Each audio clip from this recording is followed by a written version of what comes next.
Are you a business owner or employee who needs to network but is terrified of walking into a room full of people you don't know? Are you afraid of being left out of conversations or being awkward in the conversations you do have? Your tour guide, Faithann, is here to walk alongside you through the networking terrain, offering tips and tricks to network with ease. She'll also bring insightful interviews with successful business owners who have used networking to expand their businesses. Building relationships is the heart of networking, and generosity is the cruise ship that will navigate you toward those important relationships for your business or career. Grab your sunscreen and suitcase. Faithann is ready. Are you? Hello there, and welcome to the Networkers Tour Guide podcast. I'm glad you found the show. Networking is providing opportunities for others that they would not have except for you, so that you have standing to ask for opportunities from people when you need them. How do we create opportunities for others, and how do we ask for those same opportunities? Well, that's what this podcast is all about. It's what I'm here for. Let's dive into episode 41. Welcome to this solo episode of the Networkers Tour Guide podcast. Thank you so much for tuning in. So this episode is going to be around having language to tell people when they ask, how do I bring you up in conversation? Now, a lot of what I'm going to be talking about is closely related to episode 36, Help Your Clients Refer You. So in episode 36, I talked about how you can use your current clients to help you get more referrals by asking them if they're willing to listen for people who are doing or saying whatever it is that they do or say. To your typical clients, what do they do or say? What's happening in their life that caused them to pick up the phone and give you a call or send that contact form inquiry on your website? I talked a lot about that, about how you can specifically reach out to your clients, what you can say, and how you can give them language to use if they're willing to bring you up in conversation. This episode is around what would you say to somebody in person at a networking event if they're asking you, how do I bring you up in conversation? I want to refer you, but how would I even bring you up? This is beyond the typical, there's a problem, my roof is leaking, my house is flooded, I have a plumbing issue, I have a medical issue, I have a sore back, I need a chiropractor. Then those are obvious. And when our friends or family are experiencing these very obvious problems and they ask us, you know people, who do you recommend? Then we send that referral. Experienced networkers who are using referrals to grow their businesses and using passing referrals, giving referrals to others as a way to build rapport so that they can ask for those same people to be listening for referrals for them. What they do is they don't wait for referrals to land in their lap. They don't wait for a very obvious, Faithann, I need an AC guy. Who do you know? They don't wait for that. They're always looking for or listening for an opening in a conversation that they can further open that door and suggest that even though the person may not be saying, I actually need a business coach, who do you know? But they might be using language that tells the person, boy, they could really use a business coach, or they could really use some photography for their business, or they could really use some branding help, or they could really use home health care. A deeper level of participating in relationships that are specifically meant to build businesses means that this is what you do. You look for openings and you look for ways to bring others up. Well, if those people are looking for ways to bring others up, which I'm always doing, and I have people that I'm surrounded with who are doing the same thing for me, then when they ask you, well, how do I bring you up? You need language. And I don't know really anybody.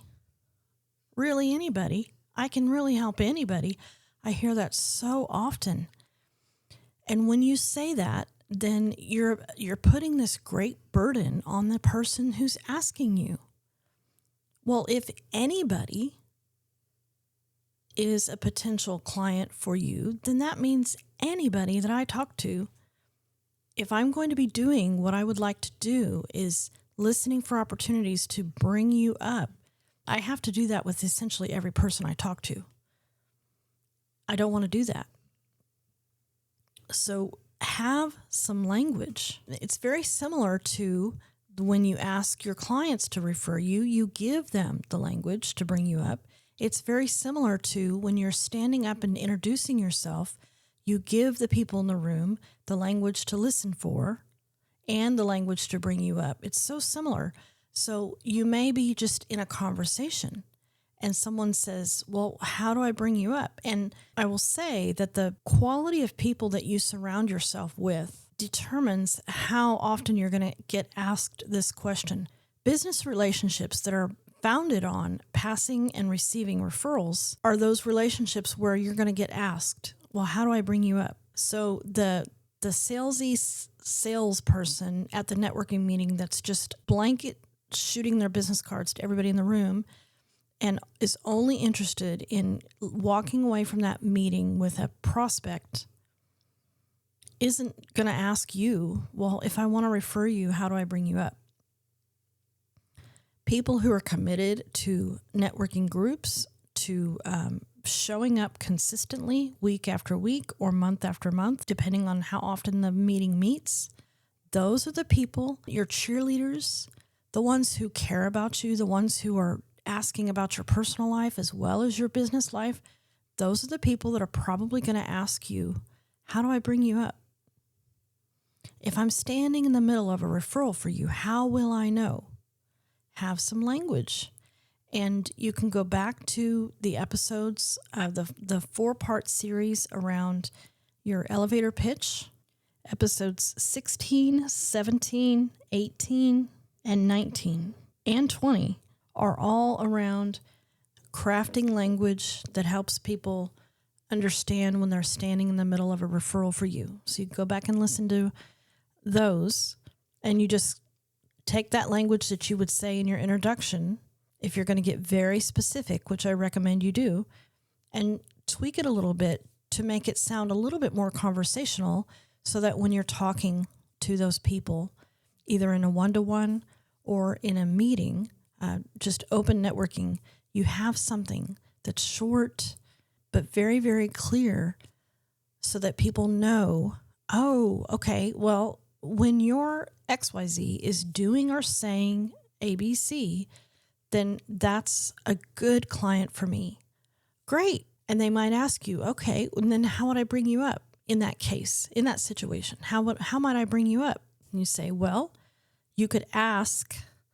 A great way to bring up others is by asking questions, asking them if they've considered, have you considered looking for a resource that would help you with your problem, or that it's not always a problem? Have you considered adding this other service? Now that you have this, what would you think about adding this other thing? Now that you've just hired a house cleaning service, I just saw your housekeeper leave when I came in, Mary.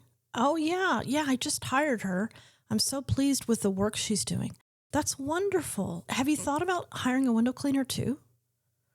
So that situation that just happened, that I just described, if I was telling somebody for Window Cleaning Plus, how do I bring you up, or what would I listen for, I would say, if you're visiting people's homes that you know, your friends' homes, and you notice that their house cleaner has just left, or you notice that they're on the phone with their house cleaner, or they're talking about their house cleaner, a good way to bring me up might be to say, how are you liking your house cleaning service?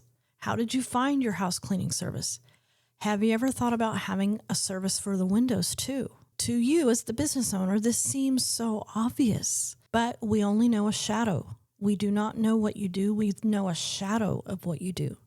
So you'll find a lot of help listening back to those previous episodes in the 5-part series on your elevator pitch. Take all that information and tweak it so that it's conversational. Now, the other thing that I would like for you to have language around, and this is right in line with the kind of people that you're going to surround yourself with as you are networking and as you are filtering out. The more you attend networking meetings, the more one-to-ones you're having, you're going to start to get a sense of who to associate with. It's going to become very obvious to you. All networking is not created equal.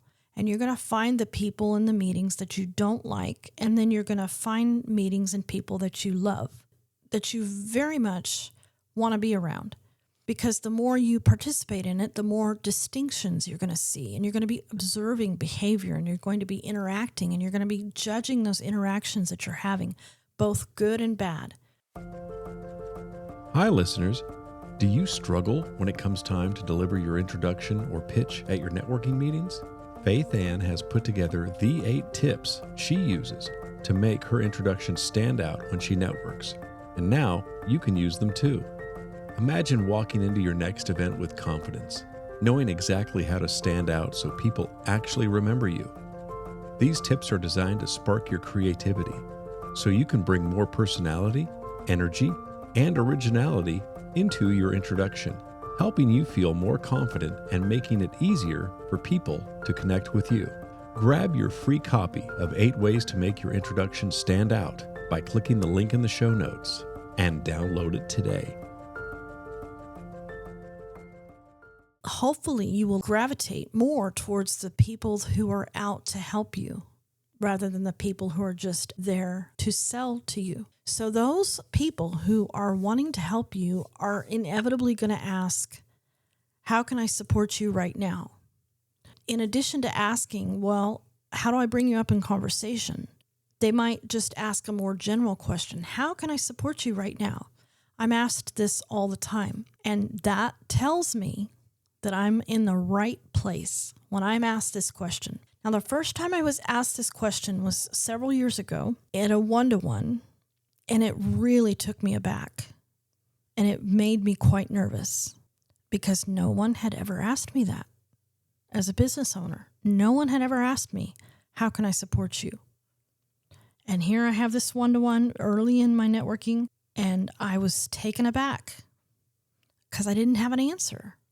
And when we're just plowing ahead and we're just trying so hard to make our way and to get those clients and to serve those clients and to get those clients to talk about us in a positive way and to bring home revenue, and then from the revenue to have something left over for ourselves.